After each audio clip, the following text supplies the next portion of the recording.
Good morning, VC. This is the Zulu here, Steve. Want to tell you a quick story. I woke up this morning. I knew I was going to make a video because I went record hunting yesterday. But I thought I'd watch a few videos, on the VC first. And namely, Mr. Scott Waters. And I thought, because Scott come up on my phone, Scott's just done another video. So I thought, great, watch that. Big mistake. I got watching it, I know, agreeing with what he says. He was holding up some phenomenally good music with me cup of coffee, slurping that away. And this was about half an hour ago. Then he held up a CD or an album by a band called Biogenesis, and the little record person inside me says, buy it. So I did. So I also bought a Sacred Warrior CD as well off Rock's Records Productions. And before I knew it, I'd only watched Scott Waters' video for about 18 minutes. I'd already purchased 2 new CDs, and they're great CDs. I'm not knocking Scott, because everything Scott puts on his channel, it's going to be phenomenally good. But what I thought was, next time I'll before I make my film, I won't watch Scott's film. Plus, I'll switch me brew to a cup of tea. That's what we English are good at, is our tea. So that way I might be able to stop this compunction to buy records. It's going to cost me some big money otherwise. But yeah, that's my story for this morning. But if I switch to tea, that might improve things a bit. I don't know, it might. But anyway, I got some great records yesterday. Went on another little dig. And after that went to see the new Star Wars film, The Last Jedi. I'm not going to critique that film, but I thought it was pretty good. Some of the fight sequences, but other bits in it were just diabolical. But on the whole, I enjoyed it. I know there's been a lot of criticism of it, but it was an entertaining couple of 3 hours.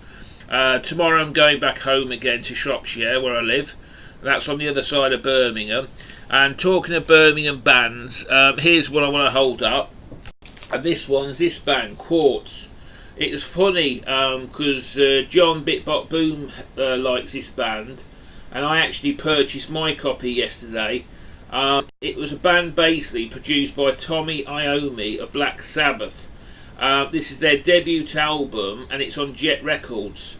Now, Jet Records was a company owned by I think it's Don Arden or Dale Arden. I think it's Don, and that was Sharon Osbourne's dad. And he sort of had a record company, and he used to put out a lot of groups. And this is one of his bands. It was formerly known, this is their debut album as Quartz. It was formerly known as Bandy Legs, and they used to support bands like AC/DC, and there's a couple of others back in the day. And then they changed the name to Quartz. This was the debut album, and I'm really proud to own this copy. And this is John Bitbot Boom. Unfortunately, it cost me a bit more than £3.49, but it was worth it. And there's the track listing on the back. I hope you can see that. I've just noticed that this glare, sort of, the sun's coming up, and that's the glare. But I'm sorry about that, but it's a white album. It's very difficult to show it because of the glare. But yeah, that's my copy, so I bought myself a little copy of it. The next one is a British... let me get this right. Oh, no, hang on, mate. New wave of British heavy metal. And this is this album. The Friday Rock Show with Tommy Vance.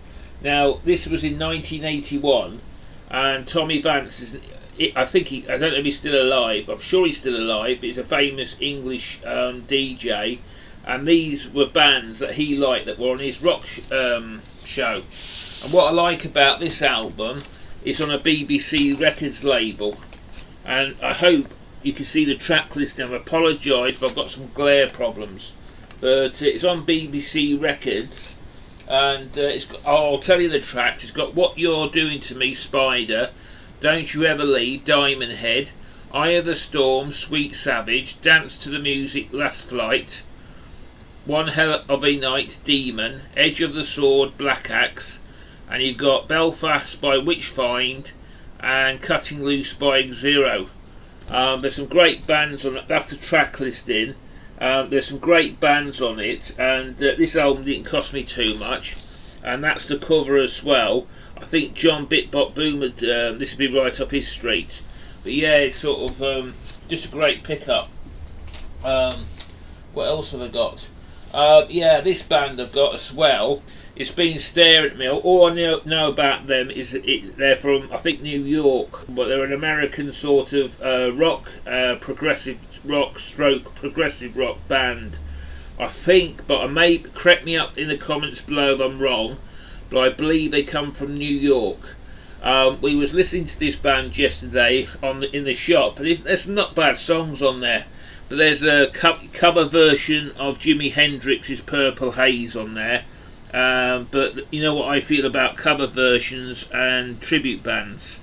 I'm not going to sound off, but that's on another film. But that's the track listing. And the first 1, 2, 3, 4, 5 tracks aside, well, not bad songs really. I enjoyed listening to it. But yeah, there's the winger for you. Now, the next album I want to hold up is, I'll do the punk one now, is a band, English punk band, and they hailed from London, and that's Conflict. And I'm sorry about the bad language, but yeah, this album cost me a lot of money. It's my budget basically, I paid for it, but I do love punk rock. But this album is quite rare as well, because on the back you got the Who Dares Wins. Now that is off the British SAS, which is an elite special forces regiment, a bit like the American SEALs. And I'm sorry again about the swear words on this record, because there is one called Berkshire Beeb, and Berkshire is literally about a mile down the road from me, if that. But I'm very sorry about the bad language again.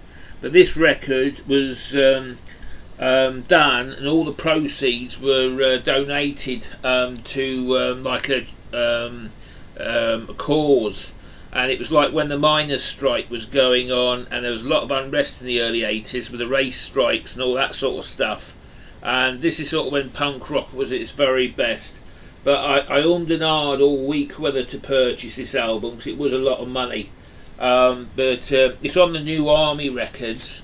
It's got a, if you're into the punk rock, it's got the that on, and it's also got the Who Dares Wins logo on. And I'm surprised they were allowed to use that. I bet they got into a lot of trouble for it or something, or it was controversial. But yeah, it was my sort of one of my big pickups this week. But unfortunately, these records don't come cheap.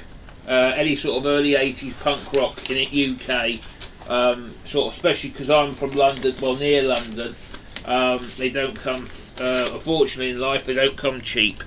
But what I'm going to do, I think this film's going to be a two-parter, because I'm already at 8 minutes. I've still got another record to show, and it's the best one of the lot, and that's this one. The first ever Megadeth album on Music for Nations. This album only cost me a £5 because it's not sort of stood the times well. I love Megadeth albums, especially the first few, because it has some great titles like Killing Is My Business, excuse me, and Business Is Good. I'm not too struck on later albums with Megadeth. I mean, Dave Mustaine is a genius, no two ways about it. But I thought as a thrash band, Megadeth did get a bit technical, and that's what they're well known for, is technical thrash. I'm not knocking anybody who likes that style, but I more like the balls out thrash of early Slayer, Virus, them sort of bands. The more sort of raw thrash, Sepultura is another band I could think of. The more sort of Sodom, Nuclear Assault, a lot of other bands. I like my thrash very raw. But some of this records on this were amazing. I was listening to a good track on here, is Rattlehead. It's just an amazing track.